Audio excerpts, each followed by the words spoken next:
कल्पना गर्नुहोस् एउटा यस्तो प्लेटफर्म जहाँ तपाईं भविष्यको घटना हेरेर पैसा कमाउन सक्नुहुन्छ। जस्तै यसपालिको वर्ल्ड कप कसले जित्ला त? के इन्डिया र चाइनाको बीच वार हुन्छ? बिटकोइन 2026 को अन्तिममा कति हुन्छ त? वर्ल्ड कपमा गोल्डन बुट कसले जित्छ? डोनाल्ड ट्रम्प 2026 मा को कसलाई भेट्न जान्न सक्छन् त? जापानमा हाईएस्ट टेम्परेचर कति जाला त आज? र मानिसहरू यी सबै कुरामा पैसा लगाइरहेका छन्। तर यो कसिनो होइन, न कुनै नर्मल बेटिङ वेबसाइट। यो त्यस्तो सिस्टम हो जहाँ न्यूज भन्दा फरक कुरा हुन्छ। यहाँ ओपिनियन्स ट्रेड हुन्छ, यहाँ बिलिफ्स ट्रेड हुन्छ, र सबैभन्दा शकिङ कुरा, यहाँ फ्युचरको प्रोबेबिलिटी नै प्राइस बन्छ। यो हो पोली मार्केट। अब यसलाई विस्तारमा बुझौं। Prediction markets, the fast-growing platforms where you can bet on basically anything. You can bet on world events, you can bet on like what song will be on the charts. Newly created Polymarket accounts have made several high profit. Prediction markets are exploding. Prediction markets have exploded. Kalshi and Polymarket. Prediction platforms. If you had me saying potato on Polymarket, you just made a ton of money.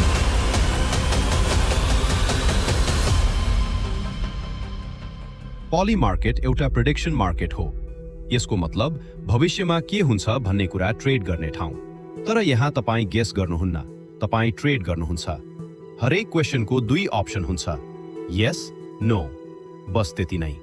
उदाहरणका लागि यसपालिको world cup कसले जित्ला त? Bitcoin 2026 को अन्तिममा कति हुन्छ त? मानिसहरूले आफ्नो बिलिफ अनुसार यस वा नो किन्छन्। तर यहाँ इन्ट्रेस्टिङ कुरा के छ भने यो पोल होइन, यो बेटिङ मात्र होइन, यो एक लाइभ फाइनान्शियल बिलिफ सिस्टम हो। अब एउटा एक्जाम्पल बुझौं। मानौ एउटा मार्केट छ। के पोर्चुगलले यसपालिको वर्ल्ड कप जित्छ त? त्यहाँ देखिन्छ यस बराबर 10.6, नो बराबर 89.5। अब सोच्नुस्, यसको मतलब के हो? यसको मतलब मार्केटलाई लाग्छ पोर्चुगल जित्ने प्रोबेबिलिटी करिब 10.6% मात्र छ भने हार्ने प्रोबेबिलिटी चाहिँ करिब 89.5% छ। तर यहाँ ट्विस्ट के छ भने यो नम्बर र्यान्डम हुँदैन। यो हजारौं मानिसहरूको पैसाबाट बनेको बिलिफ हो र यही बिलिफहरू मिलेर प्राइस बनाउँछ। अब ध्यान दिनुस्, यदि धेरै मानिसहरूले यस किन्छन् भने यसको प्राइस बढ्छ, नो को प्राइस घट्छ। किन? किनभने यहाँ सिम्पल रूल छ, प्राइस बराबर प्रोबेबिलिटी, मतलब फ्युचरको एक्सपेक्टेसन नै मार्केटमा रिफ्लेक्ट हुन्छ। यो कन्सेप्ट इनिशियली धेरै सिम्पल जस्तो लाग्छ, तर यसको इम्प्याक्ट धेरै डीप छ। अब पैसा कसरी काम गर्छ बुझौं। तपाईं यस किन्नुहुन्छ, अब दुई सिचुएसन हुन्छ। पहिलो, तपाईं सही हुनुहुन्छ, त्यस अवस्थामा यस बराबर $1 हुन्छ, तपाईंले प्रॉफिट कमाउनुहुन्छ। दोस्रो, तपाईं गलत हुनुहुन्छ, यस बराबर $0 हुन्छ, तपाईंको पैसा गुम्छ। त्यसैले यहाँ एकदम सिम्पल ट्रुथ छ, सही प्रेडिक्सन बराबर पैसा, गलत प्रेडिक्सन बराबर लस। यसैले मानिसहरू क्याजुअली गेस गर्दैनन्, उनीहरू रिसर्च गर्छन्, डेटा हेर्छन्, न्यूज एनालाइज गर्छन्, किनभने यहाँ बिलिफ मात्र होइन, पैसा स्टेकमा हुन्छ। अब यो आइडिया कहाँबाट आएको हो? प्रेडिक्सन मार्केट्स नयाँ कुरा होइन। 1990 तिर युनिभर्सिटिजले एउटा एक्सपेरिमेन्ट सुरु गरे। उनीहरूको क्वेशन थियो, क्राउडको प्रेडिक्सन एक्सपर्ट भन्दा राम्रो हुन सक्छ? त्यस समयमा आयोवा इलेक्ट्रोनिक मार्केट्स भन्ने सिस्टम बनाइयो। त्यहाँ मानिसहरूले इलेक्शन्स प्रेडिक्ट गरेर ट्रेड गर्थे। र सरप्राइजिङ कुरा के भयो भने कहिलेकाहीँ क्राउडको प्रेडिक्सन एक्सपर्ट्स भन्दा राम्रो भयो। यो रिजल्टले एउटा इन्ट्रेस्टिङ आइडिया जन्मायो, मेबी क्राउड इन्टेलिजेन्स पावरफुल हुन्छ। तर रियल चेन्ज तब आयो जब क्रिप्टो आयो। ब्लकचेन टेक्नोलोजीले सबै कुरा बदलिदियो। अब सडनली पोसिबल भयो global participation, decentralised markets, trustless trading system. अब कुनै सेन्ट्रल अथोरिटी चाहिँदैन। त्यसपछि पोली मार्केट जस्तो प्लेटफर्म जन्मियो। अब प्रेडिक्सन मार्केट केवल एक्सपेरिमेन्ट रहेन, यो ग्लोबल फाइनान्शियल सिस्टम जस्तो बन्न थाल्यो।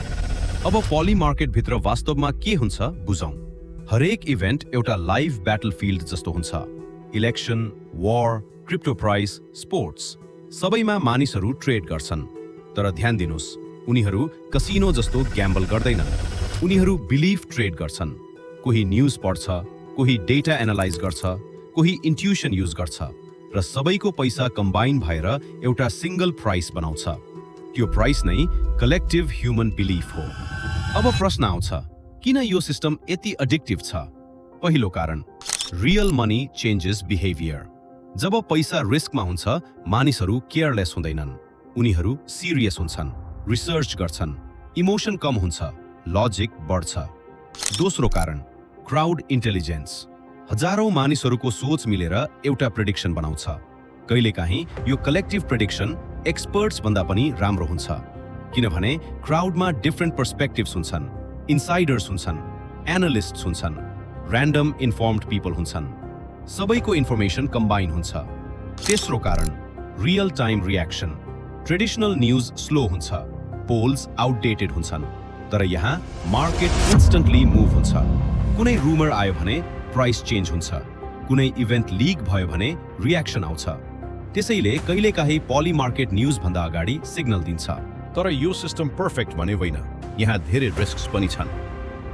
मिसइन्फर्मेसनले प्राइस इन्फ्लुएन्स गर्न सक्छ, इमोसनल ट्रेडिङ हुन्छ, हर्ड मेन्टालिटी डेभलप हुन्छ, म्यानिपुलेसन सम्भव हुन्छ।